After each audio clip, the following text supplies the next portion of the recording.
안녕하세요. 뽀얀거탑의 아나운서 류일합니다. 여러분 한 주 동안 건강하게 잘 지내셨죠? 오늘도 조동찬 예약 전문 기자와 함께 자세한 이야기 나눠보도록 하겠습니다. 선배님 안녕하세요. 네, 안녕하십니까? 네, 별일 없으셨어요? 한 주 동안? 네, 별일 없었습니다. 근데 코로나가 지금 이렇게 예측을 조금 벗어나서 네. 그러니까 예를 들면 오늘 방송을 녹음하는 12월 4일 BTS의 석진의 생일.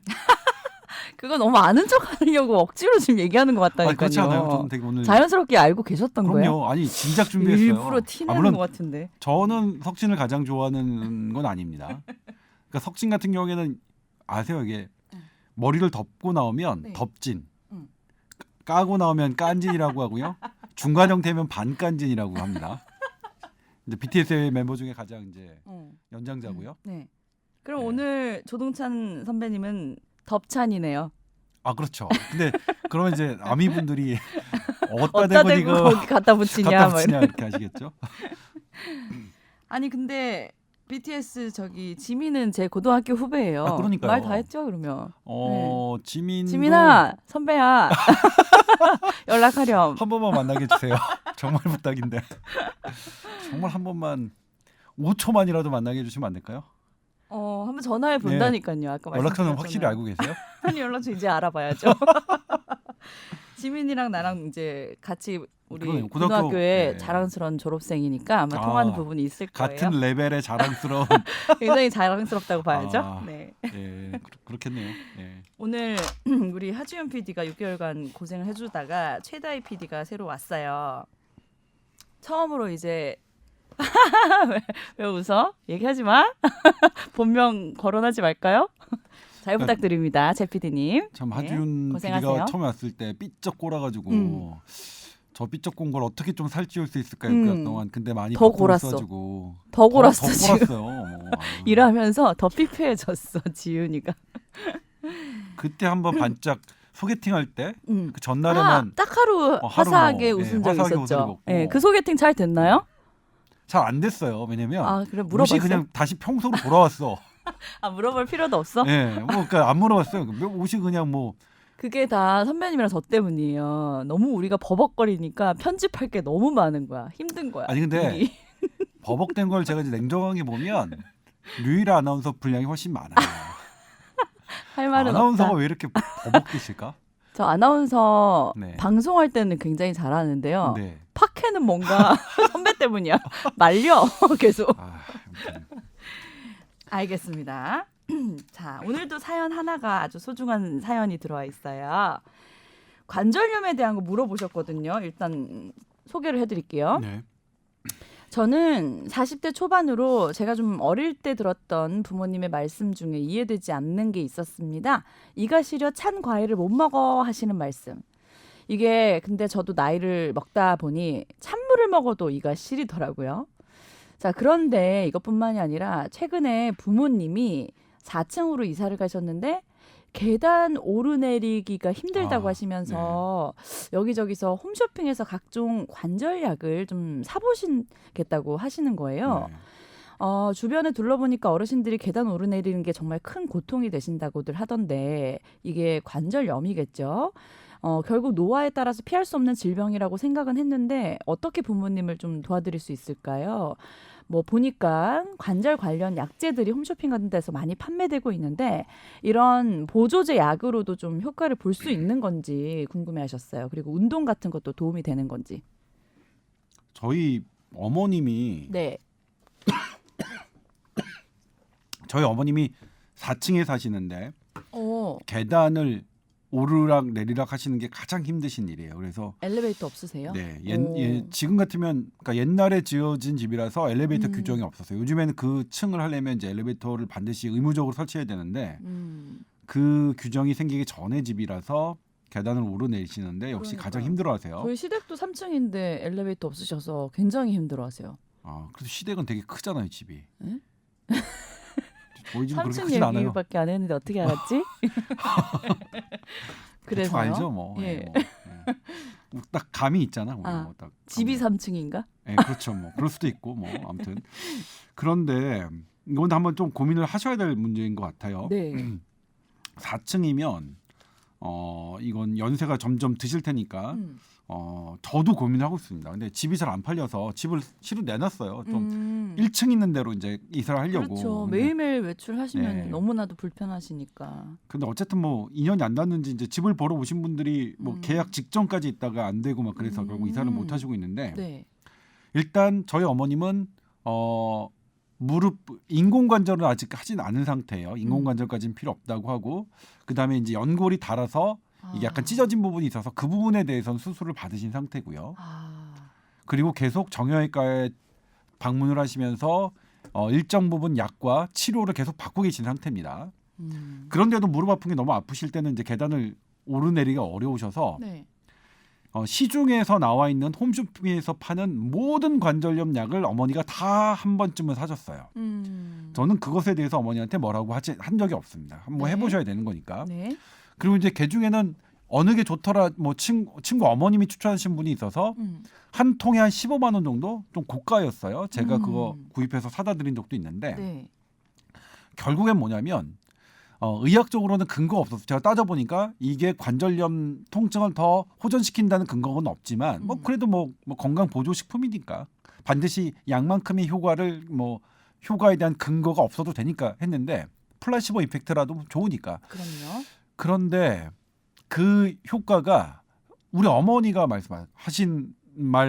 하셨던 네. 말씀을 그대로 전해드리면 네네. 한 통은 그래도 효과가 있었는데 두 번째 통부터는 효과가 없는 것 같더라. 오. 그렇게 말씀하시더라고요. 오. 근데 대부분 그렇게 말씀들 하세요. 그래서 근데 어머님들이 드시는 걸 뭐라고 할 필요는 없을 것 같아요. 그러니까 저는 예전에는 그거 갖고 되게 뭐라고 했었는데 후회해요. 그래서 지금은 그런 말씀 안 드리고 어머님 그럼 드세요. 뭐 필요한 거 있으면 저한테 말씀하세요. 제가 사다 드릴게 하는데 그렇게 하시라고 하고 그다음에 그런 약 보조식품에 대한 어떤 성과는 부모님 어머님이 그냥 스스로 아실 때까지 조금 참아드리는 게 나은 것 같아요. 그러니까 어머님이 나중에 스스로 이거 안 되더라 보니까 다 좋다는 약들도 한 통을 먹을 때는 괜찮은데 두 통부터는 효과가 없다 이렇게 말씀하시고. 그러니까 오히려 나빠지고 부작용이 있거나 그런 건 아니니까. 네. 뭐. 근데 이제 개 중에는 그러니까 사실은 병원에서 처방하는 진통소염제가 가장 근거가 있어요.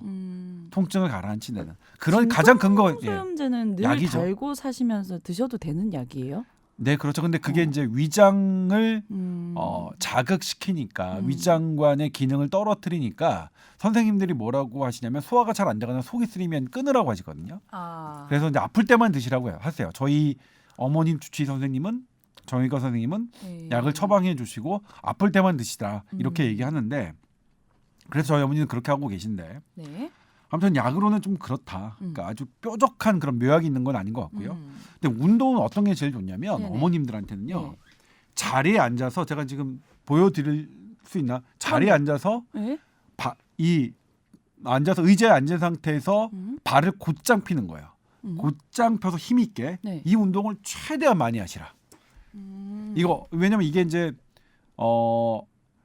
체중의 부하가 의자에 실려 있죠. 그러니까 체중의 부하가 없는 근육 운동입니다. 관절에 손상을 주지 않는. 그러니까 제가 학교 다닐 때 지금은 정년 퇴임을 하셨지만 저희 무릎을 보시는 교수님이 환자분들한테 가장 강조하셨던 운동이 이거거든요. 그러니까 사실 앉아서 괜찮은 쭉, 것 같아요. 하체 근력 단련시키는 거 왜 스쿼트 같은 거 해보면 무릎이 저도 그거 해도 그렇죠. 굉장히 아프더라고요. 어른들은 잘못된 조금 그래요. 자세로 하면 더 안 좋아질 수 있고. 저같이 이제 젊고 이제 조금 건강하고 좀 어느 정도 생긴 사람이면 알겠어요. 예전에는 뭐 내가 이런 예를 하면 좀 듣고 싶어 하는데 어떻게 하면 내 말을 막을까? 그냥 다 커트해 버렸어 내가 여러분들을 위해서. 어느 정도 하는 게 좋냐? 이거는 많이 하면 많이 할수록 좋습니다. 앉아서 리밋이 없네요. 네, 그냥 생각나실 때마다. 생각나실 때마다. 네. 예. 근데 인공관절 넣고 또 뭐 줄기세포 주사 이런 거 맞고 하는 뭐 시술들이 있지 않나요? 인공관절은 네. 뭐 입증된 수술이죠. 네. 근데 인공관절은 수명이 있기 때문에 그러니까 그것도 좀 이제 물어보고 보통 싶은 10년에서 부분인데요. 15년 잡거든요. 네. 그래서 근데 정형외과 한 선생님들은 번만 하게 하더라고요. 네, 평생. 왜냐면 재수술이 되게 어려워요. 왜 어려운 거예요? 그럼 이미 네. 깎았잖아요. 인공관절을 맞추려고 무릎을 깎았거든요. 근데 나중에 이제 인공관절이 다 닳아서 교체하려면 무릎을 어떤 더 새로운 깎아야 돼요? 무언가가 좋은 게 나온다면 모르겠지만 어. 물론 15년 후에는 또 새로운 좋은 게 나올 거로 예상이 되지만 네. 지금은 당장 어렵거든요. 음. 그래서 정형외과 선생님은 인공관절 수술을 딱 일생에 한 번 정도 받을 수 있는 그 여명을 고려해서 그리고 자기 무릎으로 그냥 근육으로 다닐 수 있을 땐 최대한 하지 말자라고 말씀을 하세요. 근데 그럼에도 불구하고 다리가 너무 휘어지고 각도가 많이 변해서 그냥 일반적으로 어려울 때는 저는 인공관절 받으시는 거 나쁘지 않다고 생각해요. 저는 저희 그 할머니 네. 인공관절 수술 온 가족이 반대했는데 제가 찬성했고 네. 제가 적극적으로 주장해서 받게 하셨거든요. 아, 연세 드신 나이예요? 예. 어. 80대 지금은 오. 90대가 되셨는데 80대 때요. 아, 지금 근데 할머니가 아직도 건강하게 생각해요. 그러니까 그때 계시고요. 수술 받는 과정이 어. 되게 힘드셨어요. 그러니까 선망이라고 하죠. 마취를 받고 난 마취를 하고서 수술 받으신 다음에 한 일주일 동안은 네. 헛소리 하신다고 하죠. 이제 선망이라고 아. 하는데 네. 컨디션이 확 다운됐을 때 아. 어르신들이 헛소리 하는 것 그런 아. 것들이 나타나서 온 가족들의 원성을 제가 받았다가 아. 그 기간이 지나니까 할머니가 뭐라고 회복하셨어요? 하셨으면 어. 안 아프니까 살 것 같다. 덜 아프니까 안 아프는 게 아니라 덜 아프니까 살 것 같다. 그러니까 통증을 너무나 아픈 통증이면 현대의학의 도움을 저는 받는 게 좋다고 생각해요. 근데 이제 그런 거는 정형외과 선생님들이랑 상의를 하시고 네네. 그리고 나머지는 이제 내 저기로 가는 게 좋은데 네. 이게 좀 되잖아요. 지금 말씀드린 것대로 이 나의 체중을 싣지 않고 관절에 무리를 주지 않은 상태에서 나의 근육이 어느 정도 되면 그 다음부터는 스쿼트도 돼요. 그리고 스쿼트까지 가시잖아요. 그럼 통증이 훨씬 더 줄어들어요. 희한하게 이거 어느 근육이 있으면 분이 통증이 책을 쓰신 줄어든다고요? 거예요. 책에도 있지만 네. 운동이 나의 관절을 아프게 할 것 같지만 희한하게 운동을 내가 어떻게 할 수 있으면 관절의 통증이 줄어들어요. 그러니까 어머님이 지금 당장 하실 수 있는 운동을 권해드려라. 그리고 그것이 늘면 그래서 근육이 붙으면 희한하게도 통증이 줄어든다. 예. 그러니까 의자에 앉은 자세로 다리를 일직선으로 쫙 펴요. 펴서 그럼 올리는 그렇죠. 유지를 그렇죠. 좀 하고 있나요? 그렇죠. 이렇게 몇 초 곧장 동안? 펴려면 네. 그러니까 무릎 양측의 근육이 힘이 들어갈 수밖에 없거든요. 두 발을 동시에 하나요? 한 발씩. 예. 저희가 해도 이것도 예, 꽤 좋아요. 운동이 돼요. 예, 예. 돼요. 예. 그러게요. 아, 참 우리 친구 중에도 이미 젊은데도 그 퇴행성 관절염 진단 받은 친구들이 있거든요. 그럼요. 그러니까 관절 그 연골은 좀 타고나는 것도 있는 것 같더라고요. 약하게 타고난 사람들이. 네, 그러니까 네. 허리 디스크, 목 디스크도 제가 한번 제가 펠로우 때 교수님이 이제 어떤 신문에 칼럼을 쓰라고 해서 동창아 네가 이제 칼럼을 써봐라. 이렇게 대충 초안을 잡고 본인이 이제 고치셔서 내겠다 하셨는데 제가 그때 다시 이제 교과서하고 논문을 리뷰했는데 원인이 없어요. 뚜렷한 원인이. 우리가 얘기했던 뭐 자세의 불안정, 뭐 잘못된 습관 이런 것들이 잔뜩 있을 것 같은데 그게 아니라 가장 강력한 거는 복불복이에요? 가족력이에요. 아, 가족력. 네. 아, 이게 가족력이네. 그리고 그때 제가 교수님한테 선생님 근데 이거 가족력이 가장 큰 건데 유전이에요? 그렇죠. 가족력이요? 가족력이면 이제 우리가 유전자가 발견되면 유전이라고 하는데 네네네. 유전자가 발견되지 않은 아. 상태에서는 우리가 가족력이라고 합니다. 가족력이라는 거는 어쨌든 가족이 있으면 확률이 높아지는데 거기에 특정 유전자가 발견되면 우리가 그걸 유전이라고 네. 하고 그렇지 않으면 이제 가족력이라고 하는데 교수님이 그랬어요. 맞아. 근데 그걸 그렇게 칼럼 쓰면 안 되잖아. 그러니까 좀 그럴듯하게 써봐. 그렇게 쓰셔도 될 것 같아요. 그래서 뭐 어떻게 하겠어. 그렇게 다른 태어났는데. 병원의 홈페이지에 네. 있는 걸 대해서 잘못된 습관이 이렇게 해가지고 딱 해서 그럴듯하게 이제 보내드렸죠. 잘못. 그런 생각이 나요. 그 오본데요, 약간. 아니, 근데 그 가족력이라는 게 참 어떻게 할 수가 없는 거잖아요. 근데 그렇죠. 저도 그렇죠. 20대 초반에 어떤 진단을 받았냐면 20년 전에요? 그러니까 아무튼 20년까지는 안 됐죠. 아직 사자 안 달았는데. 저 내년에도 만으로 얘기할 거예요, 나이. 네. 자, 네. 그래서 하세요. 예. 골다공증 진단을 받았거든요. 네. 제가 말씀드린 적 네, 있었나요, 네. 선생님한테? 근데 이거는 제가 그 어린 나이에 골다공증 진단을 받을 가능성이 낮은 건데 받은 거니까 이런 것도 거의 가족력이 아닐까 싶더라고요. 네. 저- 그래 보여요. 네, 예. 네. 그래서 뭐 지금까지도 이제 검사를 해보면 딱히 좋아지지도 않았더라고요. 뭐 그동안 약도 먹어보고 운동도 해보고 했는데 골다공증은 좀 개선되는 경우도 있나요? 그게 좀 어려운데요. 네. 그러니까 골다공증이 이제 논란이 골다공증이 더 악화되지 않는 기존의 약은 분명히 입증이 돼 있는데, 그러니까 골밀도를 증가시키는 그 약은 잘 없죠. 탄생 때는 그러니까 막 되게 그러니까 팬시하게 등장을 해요. 등장을 했다. 예를 들면 치매 치료점, 치매를 어떻게 이제 악화를 속도를 늦추는 약 이건 많은데 다시 완치되는 되돌리는 약은 약 없죠. 이거는 지금 다 실패했거든요. 네. 지금 현재는 없어요. 지금 2020년 12월 4일 기준으로 치매를 다시 되돌리는 약은 없습니다. 골다공증 약도 사실은 그 부분이 되게 논란이에요.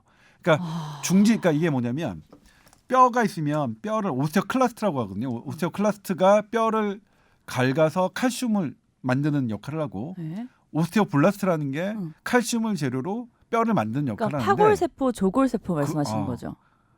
예, 그런 것 같아요. 제가 우리말로 배우는 세대가 아니라서 요즘에는 다 배우는데. 네. 근데 이제 그 조골세포인 거예요. 그러면 조골세포의 능력을 그러니까 향상시켜야 이게 나아지는데 네. 그건 조금 논란이 있었어요. 계속 나아진다고 주장하는 그런 학자가 있으면 반대로 아니다, 그렇지는 않더라. 그래서 만약 제가 임상 실험 결과 그렇지 않더라고요. 아무튼 뭐 약을 많이 먹고 해봤는데 그 부분은 조금 논란이 있는데. 그러면 근데 진짜 골다공증도 완치가 안 되는 병일 수도 있겠네요. 근데 이제 어쨌든 현재로서는. 늦추는 거는 되게 중요해요. 골다공증은 분명히 지금이야 더 약해지면 이 압박골절이 많이 돼요. 척추에도. 그리고 이제 대퇴골, 이 우리 허벅지뼈죠. 허벅지뼈가 부러지는 경우도 골다공증과 상당한 연관이 있거든요. 근데 이제 골다공증을 보조한 것도 역시 그러니까 고관절 근육입니다. 부러지시는 거예요. 네. 예. 그래서 그것도 역시 근육이 만약 지탱하는 힘이 세면 뼈가 좀 약하더라도 견딜 수 있거든요. 그러니까 척추의 이런 압박골절을 방지하기 위해서는 우리 역시, 중심 근육 있잖아요. 예, 그러니까 근육 엎드려서 운동이네요. 팔굽혀펴기 하는 것처럼 그런 척추를 지지하는 근육들을 발달시키는 게 좋고, 그다음에 저도 척추에 골다공증 진단을 받았거든요. 네, 그러니까 척추래요. 척추하고 뭐 대퇴골하고 하는 게 있는데 네. 아무튼 그렇게 하시죠. 그러니까 실은 나이가 들면서는 유산소 운동만큼 저는 더 근육 운동이 중요한 것 같아요. 근육이 이제 뭐 팔 이게 가슴 막 튀어나오게 하고 그런 거 말고요. 그런 이제 관상용 근육 말고 내 내부에 있는 생활 정말로 그렇죠. 나의 뼈를 지지하는 만큼은. 그런 근육들을 조금 신경을 쓰시면 좋을 것 같아요. 예. 정은경 본부장이 네, 어깨 골절인데 자다가 골절됐다고. 아니 자다가 침상에서 떨어지셨나 봐요. 떨어지셔서 예. 그랬구나. 저는 그러니까 자다가 왜 골절이 되셨나, 저처럼 골다공증이신가 이렇게 생각했거든요. 자세가 네. 이제 뭐 참 안 됐어요. 저는 좀 안타까운 게 자다가 그렇게 하는 건 막 뒤척이거나 그럴 때 사실 그렇잖아요. 그래서 네. 최근에 피곤하시고 스트레스 코로나19가 받으시고. 급증한 것 그리고 이게 그랬나 좀 봐요. 잘 오늘 우리 본격 주제로 할 테지만 네. 이게 잘 안 보여요. 그러니까 사실 오늘 수치 이따가 말씀드렸지만 어제와 오늘 수치가 의미하는 것 네. 이런 부분들 때문에 고민이 크셨던 것 같은데 그러게요. 아무튼 잘 낫기를 바랍니다. 그럼 그 얘기를 좀 본격적으로 해볼까 싶은데요. 우리가 지난주에 코로나 얘기했을 때 이제 2단계로 격상을 시키고 9시 이후에는 이제 막 이런 유흥시설 다 닫고 했을 때 선배님 제가 기억하는 게 열흘 후쯤이면은 좀 효과가 나타난다 이렇게 이제 말씀을 하셨는데, 그렇다면 그게 다음 주쯤에는 효과가 나타나야 된다는 얘기인가요? 지금은 더 어제 기준으로 봤을 때 600명을 넘어섰고 더 지금 나빠지고 있는 상황이 아닌가 싶거든요. 일단 11월 19일 날 우리가 사회적 거리두기 1.5단계로 격상했습니다. 그전에는 1단계 생활 방역에서. 근데 그것이 효과가 나타나는 게 이제 열흘 이후니까 29일부터 효과가 나타나야 되는데 효과가 나타난 듯 안 나타난 듯 헷갈리다가 지금은 안 나타난다고 봐야겠죠. 그리고 강력한 사회적 거리두기 2단계가 11월 24일 날 우리가 적용시켰거든요. 0시부터 12월 4일이면 열흘이 되잖아요. 그럼 오늘부터 나타나는 게 좋은데 근데 딱 열흘째는 안 나타날 수도 있어요. 근데 그러면 내일 모레 되겠네요. 그렇죠. 오늘 금요일 오늘도 많은 사람들이 검사를 받을 거라고 생각되는데 오늘과 내일 이게 좀 나타났으면 좋겠는데 지금 곡선으로 보면 수요일, 목요일, 금요일, 오늘 곡선이 어제부터 상승세로 돌아섰어요. 그러니까요. 그래프 곡선이. 그래서 이거는 11월 24일 날 적용했던 것과 사회적 거리두기 단계의 효과가 나타나지 않을 가능성이 높겠구나. 그러면 다음 주에는 네. 뭐 오늘 600명인데 그러면 우리가 800명, 1000명 정도의 환자 수를 우리가 보게 될 수도 있겠다. 이 수치는 거의 코로나 이후에 처음 찍어보는 수치가 될 수도 있겠네요. 그리고 이제 이게 또 어떤 의미가 있냐면 네. 이전에는 2차 유행, 1차 유행, 1차 유행은 신천지 이 발이 있잖아요, 확실하게. 네. 어떤 커다란 군집을 통해서 환자가 되면 확진자 수는 많아요. 많고 그리고 그게 어떤 지역에 국한돼 있으면 확진자 수가 많아도 결국 그걸 추적해 나가면 잡을 수 있는데 가능성이 더 높은 거죠. 지금 우리는 지금 어쨌든 서울 경기가 가장 많긴 하지만 서울은 인구가 1000만 명인 도시잖아요. 네. 근데 감염 경로, 그러니까 어떤 커다란 군집, 어떤 학교, 사우나발 이런 거면 우리가 다 추적해낼 수 있는데 그런 게 아닌 도대체 이 사람은 왜 걸렸지? 왜 걸렸지? 모르는 게 11월 1일 기준으로 11.5%였습니다. 그런데 엊그제 기준으로는 이게 점점 19%까지 올라갔어요. 이게 어떻게 보면 이상한 현상은 아니지 않나요? 원래 뭐 바이러스라는 거를 우리가 눈에 보이는 게 아니니까 네.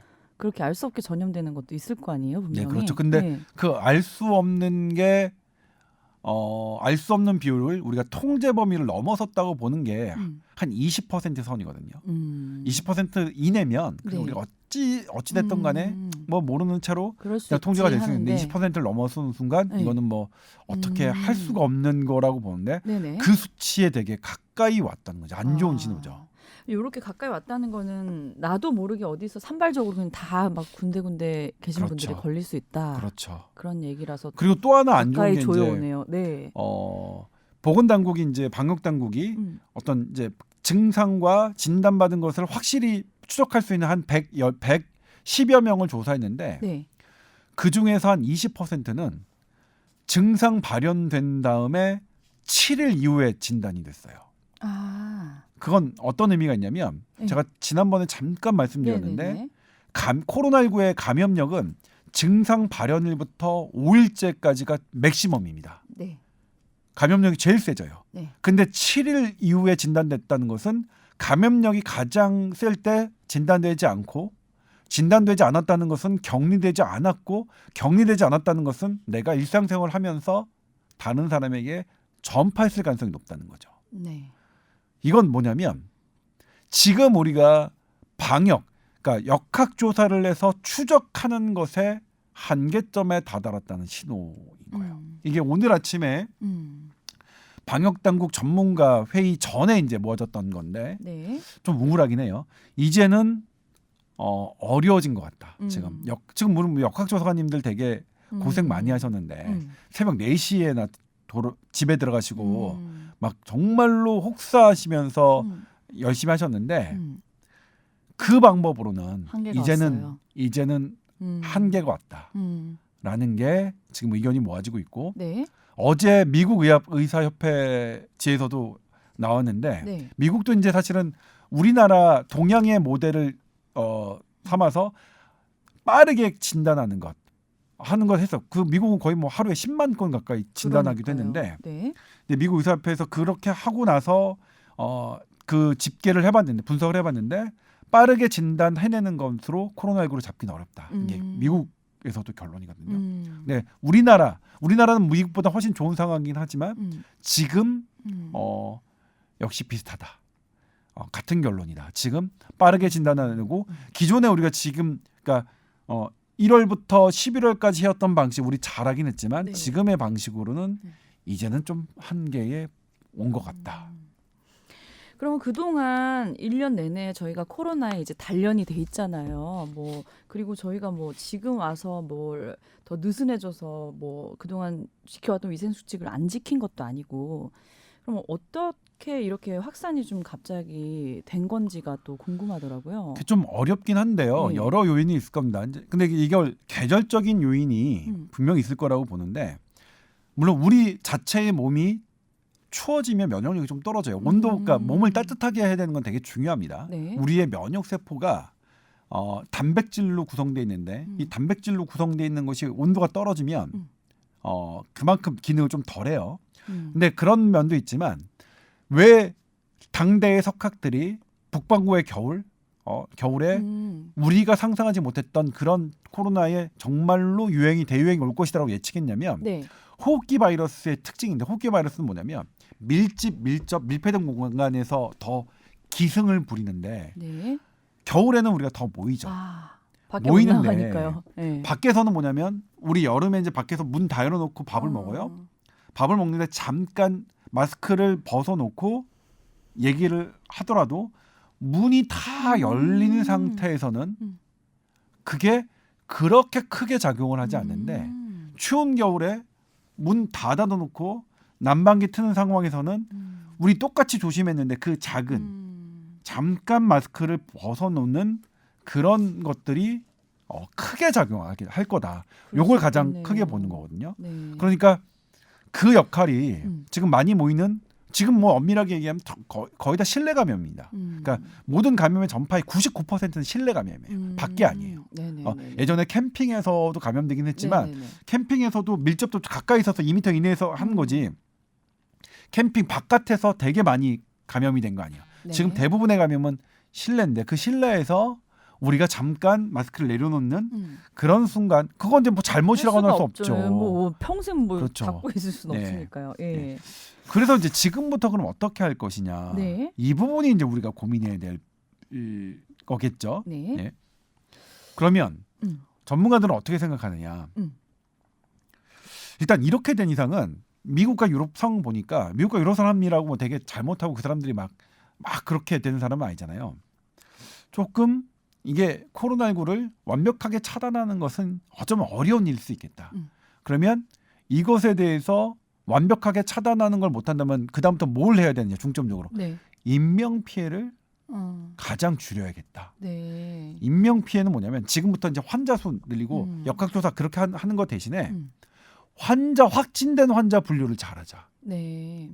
확진된 지금 우리나라도 그렇지만 45세 이하는 사망자가 없습니다. 네. 그러니까 그 만성병, 그러니까 기저질환자를 제외하고는요. 분들 말고요. 없어요. 네. 그러니까 우리가 45세 이하의 건강한 사람을 어떻게 할 거지? 과연 병원에서 의료진의 인력을 투입하는 게 맞느냐 안 맞느냐? 저는 고민해야 될 시기라고 생각해요. 그러니까 네. 45세 이상의 건강한 사람은 더 집중을 하기 위해서. 그렇죠. 감염력이 있는 열흘 동안은 그냥 집에서 네. 혼자 자가격리 하시면서 그게 맞는 것 같고요. 치료 역량을 고위험군, 그러니까 조금이라도 생명을 잃을 가능성이 높은 사람한테 투자해야 되는 것 같고요. 네. 또 하나 이제 이거는 대한중환자의학회에서 지난주 금요일 날 홈페이지를 통해서 발표한 건데 네네. 중환자가 대량으로 발생했을 경우를 대비하자. 지금 이제 전담병원을 네. 공공병원을 전담병원으로 했다면 인천의료원, 서울시 의료원 네. 이렇게 했는데 이건 제 워딩이 아니라 중환자의학회 워딩입니다. 공공의료원들은 중환자가 대량으로 발생했을 때 거기에 있는 의료진만으로 중환자들을 다 감당할 수 있을 만한 형편은 안 돼요. 인력이 지금 부족한 상황인가요? 네. 그리고 네. 공공의료원은 뭐 예를 들면 서울대병원과 그러니까 인천에 있는 인천의료원과 길병원, 대학병원 하면 길병원은 평소에도 중환자를 계속 봐왔던 병원이에요. 네. 근데 인천의료원은 상대적으로 그렇지 않거든요. 그래서 이번에도 인천의료원에서 중환이 발생하면 대학병원으로 옮겼거든요. 그러니까 이게 이제 그동안에 밝혀지지 않은 건데 실은 사실이에요. 그러니까 그 중환자를 감당해낼 능력이 안 된다는 걸 인정한 건가요? 아니 그건 중환자를 감당하는 능력은 네. 하루아침에 생기는 게 아니라니까요. 그러니까요. 네. 그러니까 내가 평소에 심장 수술을 안 했는데 자 오늘 하루부터 나 심장 환자 우리가 심근경색 환자 받겠어. 이건 안 되는 거니까요. 그래서 지난번에도 뭐 소개해드렸지만 실제로 에크모를 투여해야 되는 환자로 중환이 됐을 때 옮기는 수밖에 없었단 말이에요. 그래서 이제 중환자학회는 그렇게 하나의 공공병원만을 전담병원으로 하는 것으로 중환자 대책이 안 된다. 거점 병원을 지정해서 거기다가 중환자를 볼 수 있는 의료 인력을 아예 투입하자. 거기서 로테이션하게. 그걸 학회와 같이 하자. 중환자의학회와. 중환자의학회는 어쨌든 중환을 다룰 수 있는 의료 의료진들이 모여 있는 학회니까. 그래서 전담 거점병원 필요하다. 이게 저기고요. 그 다음에 더 많이 발생했을 경우에 어떻게 하느냐? 네. 그건 아마 병원으로 안 될 것이다. 음. 그래서 이제 저는 그런 게 안 왔으면 좋겠는데 네. 그럼에도 불구하고 누군가는 최악의 시나리오를 대비한 전략을 짜야죠. 네.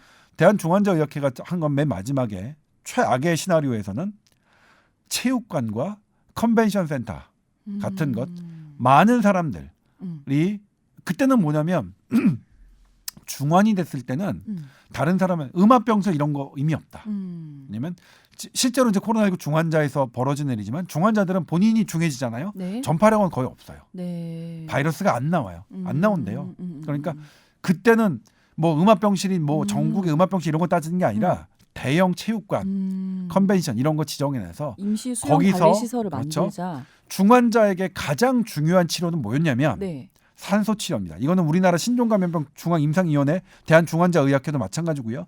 미국에서도 이번에 논문이 나왔었는데 코로나19 중환자의 여러 치료가 있지만 가장 중요한 치료는 산소 공급이었거든요. 네.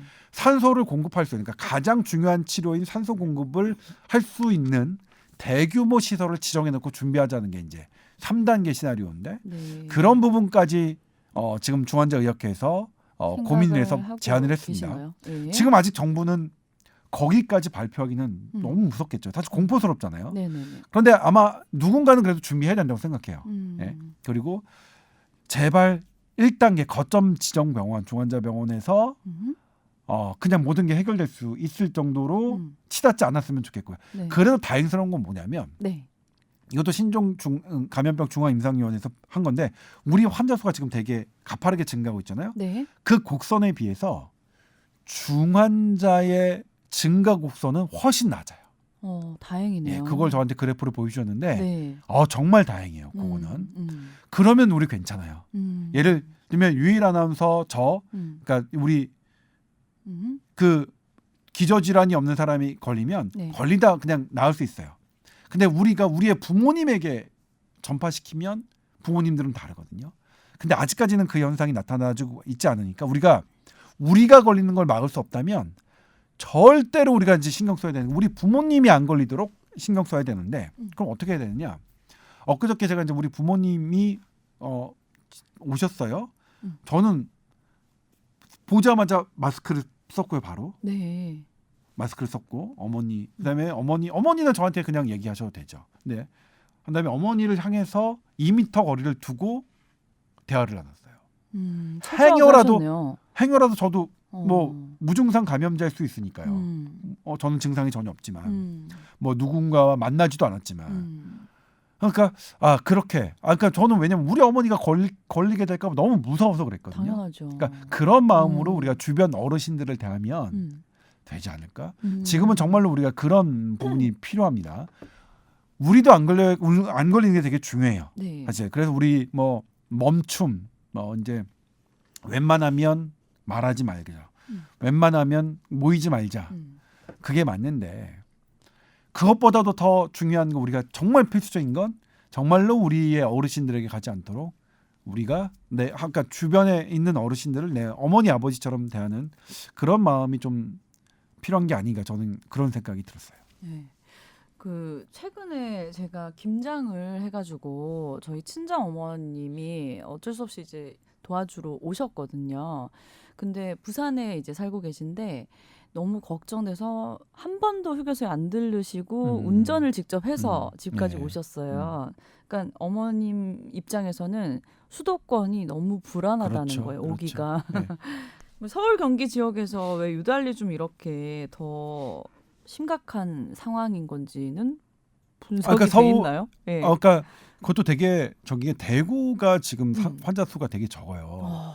아마도 초반에 심각했던 지역이었죠. 아마 실제로 뭐냐면 실제 네. 감염자 수보다 5배 정도는 실제로 감염됐을 거라고 보거든요. 네. 이거는 우리나라도 그러니까 지금 와서 얘기지만 우리나라의 항체 조사 검사 되게 잘못했습니다. 이거는 나중에 백서로 남을 겁니다. 네. 정말 잘못했어요. 우리 방역 당국 여러 개 잘한 부분 상당히 많지만 네.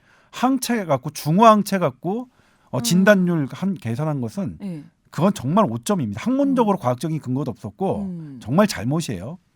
그러니까 우리 방역 당국이 했던 그것과 다르게 지금은 이제 우리나라 이제 방역 당국의 수장도 인정하는데 네. 5배 정도가 있을 거라고 본다면 대구 지역은 어느 정도 그래도 확진된 분들보다 5배 정도가 면역력이 생긴 거죠.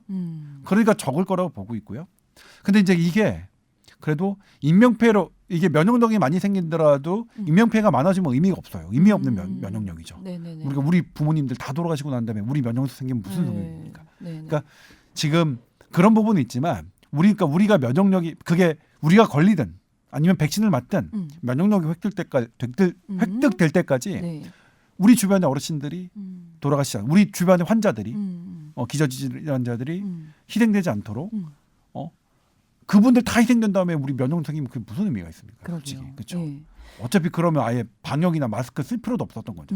그러니까 그러지 않도록 우리가 최대한 더 그분들을 신경 써야 되는 그런 부분이 남은 것 같아요. 그리고 알겠어요. 그런 예. 분들에 대한 일단 우선순위도 그런 분들을 어떻게 잘 초반부터 잘 치료할 것이냐 그것에 대해서 우리가 좀 더 신경을 써야 되고. 그러니까 코로나 생각하면은 이제 내가 감염되지 않도록 노력해야지라기보다는 조금 더 중증 환자가 될 가능성이 많으신 고령자에게 전염되지 않게 노력해야겠다라는 개념도 좀 추가를 해서 생각하셔야겠네요. 지금은 뭐냐면 역학 단계로 사실 유인 아나운서 저 둘 다 증상도 없고 네. 뭐 감염자랑 부딪힌 접촉도 안 적도 했는데요. 없지만 예? 모르는 일이니까 모를 일이죠. 지금 상황에서는 예. 그러니까 우리가 누구한테 조심해야 되냐 우리야 뭐 서로 얘기하고 뭐 그러거나 말거나 우리야 뭐 네. 근데 우리 부모님 우리 혹시 지나가다가 어르신 예. 한 공간에 있는 어르신 이런 분들에게는 절대 하지 않도록 그런 분들 있을 때는 마스크 꼭 쓰고 그런 분들 앞에서는 2m 떨어지고 말도 안 하고 그런 부분이 좀 필요하지 않을까 싶어요. 그러면 이제 백신 얘기도 지난주에 좀 했었지만 구체적인 뭐 승인 계획이라든지 우리나라까지 이제 유통이 되기까지는 어떻게 될 수 있나가 좀 구체적으로 나온 게 있나요? 예? 구체적으로 나온 건 없지만 네. 왜냐면 이제 아직도 계약 적이니까 구체적으로 나온 건 없지만 구체적으로는 이미 거의 돼 있어요. 네. 우리나라는 이제 뭐 좀 아스트라제네카 거가 제일 먼저 도입될 것 같고요. 네. 그다음에 존슨앤존슨께 한 200만 도주를 계약한 것 같아요. 그리고 나머지 물량들을 지금 확보하려고 하고 있는데 네. 아스트라제네카는 아마 오늘이 12월 4일인데 12월 7일 정도에 영국에서 승인을 할 것 같아요. 네. 그러면 우리나라도 긴급 승인할 수 있거든요. 네네네. 다른 나라 임상 결과를 가지고 그럼 우리나라도 식약처에서 이제 이미 동물 임상 시험, 전임상 시험은 식약처가 검토했고요. 자료를 이미 검토했고요. 네. 그리고 거기서 괜찮다는 거 결론 내렸고 네. 영국이 먼저 승인하면 그 어쨌든 최종 결과를 갖고 우리나라도 승인을 바로바로 할 수 있는 거네요. 승인을 한다면 네. 물량 확보가 문제인데 올해는 물량 확보가 어려울 것 같아요. 아스트라제네카가 그렇게 올해까지는 많은 생산을 안 했으니까. 네. 근데 내년부터는 네. 생산하는 것에 네. 그 중에 일부를 우리가 확보할 수 있을 것 같고. 아니, 내년이라고 해봤자 한 달 뒤잖아요. 네, 한 달 그렇죠. 뒤. 예. 내년 이르면 4월, 예. 늦어도 중반, 한 7월, 8월에는 우리나라에서도 예방 접종이 이루어질 것 거예요? 같습니다. 아, 여름부터. 네. 이르면 4월, 늦어도 여름에는. 생각보다 앞당겨진 것 같네요. 네. 네, 다행이네요. 뭐. 네. 백신을 맞게 되면 그 이후에 이제 언제쯤부터 우리가 좀 더 안심할 수 있는 생활을 할 수가 있는 시점이 되나요? 그거는 조금 예. 어려운데요. 예. 예를 들면 이제 집단 면역력이 생겨야 이제 우리가 이제 마스크 벗고 이렇게 하는 건데 네. 실제로 임상 시험만큼 시장에 이제 대규모로 풀렸을 때 집단 면역이 나오는지, 그러니까 임상 시험의 결과가 그대로 현실에서 적용하는지는 다시 한번 봐야 되는 거 있고요. 네. 그다음에 이게 한 번 맞고 한 달 간격으로 맞거든요. 그리고 한 달 맞았을 때, 2번 맞았을 때 적어도 2주 정도가 지나야 되니까 그러면 한 2달 반? 아주 맥시멈 빠르게 잡아도 2달 반 정도니까 그러면 가을 겨울 그리고 이제 그때 또 화두가 되겠지만 네. 그때도 이제 모든 예방 접종이 정말로 취약계층한테도 그러니까 고령자나 기저질환자한테도 면역력이 잘 생기느냐 그거 또 봐야 돼요. 물론 아스트라제네카 그 이상까지의 시험에서는 운이 좀 괜찮았어요. 네. 고령자에게도 효과가 있었으니까 괜찮아서 그러길 바라지만 그런 걸 또 점검해야 되는 부분이 있지만 그 고령자애가 효과가 제일 좋았던 게 아스트라제네카 아니었어요? 아스트라제네카가 아니에요. 물론 네. 이거는 2상까지예요. 3상에서는 그걸 특히 그러니까 유효성이 90% 나왔던 그 임상에서는 55세 이하만 됐기 때문에 네. 그걸로 이제 의문을 제기하시는 분이 있는데 근데 그건 아닐 겁니다. 분명히 이제 유효성이 더 높았던 데서 한다면 그 전에 있던 이상의 결과가 뭐 연장선에서 판단해야 되는 부분이 있거든요. 아마 좋을 거로 예상이 되는데 아무튼 그거는 아스트라제네카가 3만 명으로 확대해서 하겠다고 했으니까 네. 그 겸사 결과 지켜보면 되고요. 네. 근데 그렇다 거기서 잘 나온다 하더라도 실제로 어떻게 되는지는 또 봐야 되거든요. 그러면 뭐 우리가 8월에 맞는다고 하면 적어도 10월 말, 만약 4월에 그리고 이제 얼마나 맞느냐가 또 다르잖아요. 예. 그러면 이제 백신을 맞고 뭐 이렇게 면역이 좀 집단적으로 생기고 그런 이제 시나리오가 이제 예상이 되는데 우리나라가 지금 해외에 이제 다녀오면은 자가격리 2주를 네. 하게 돼 있잖아요. 네. 그럼 그거는 언제까지 그거는 우리나라만 풀 수는 법이 없겠고요. 시행이 되는 그건 아마 건지. 세계보건기구를 해서 국제기구와 여러 나라들이 예. 공동으로 생각할 겁니다. 아마 다른 나라들도 이제 우리나라뿐만 아니라 다른 나라들도 그런 부분에 대한 경제적 타격을 매우 심각하게 생각하고 있기 때문에 예.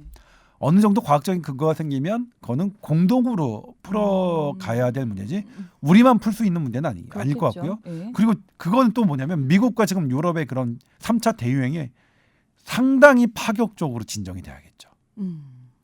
그렇죠? 네. 아마 그 나라가 유럽이나 미국 상황이 현재 우리나라 상황처럼만 진정돼도 아마 그 나라에서는 여행 열 것 같기도 해요. 네? 그러니까 우리나라는 사실 지금 되게 심각하긴 하지만 우리나라만 놓고 보면 네. 근데 그런 유럽과 미국에 비하면 우리나라 상황 그렇게 절망할 상황은 저는 아니라고 생각해요. 네. 그러니까 그래도 희망을 갖자. 다만 우리 주변의 어르신들이 희생되지 않도록 정말 우리가 더 조심하자. 네. 네. 그러니까 오늘 얘기 들어보니까 조금 그래도 안심을 할 수 있는 시기쯤이 되려면 한 1년은 더 있어야 될 것 같은 그런 생각이 드네요. 네. 자, tower@sbs.co.kr로 또 궁금한 거 사연 보내주시면 저희가 또 해결을 해드리겠습니다. 오늘 말씀 감사드리겠습니다. 네, 고맙습니다. 다음 주에 뵐게요.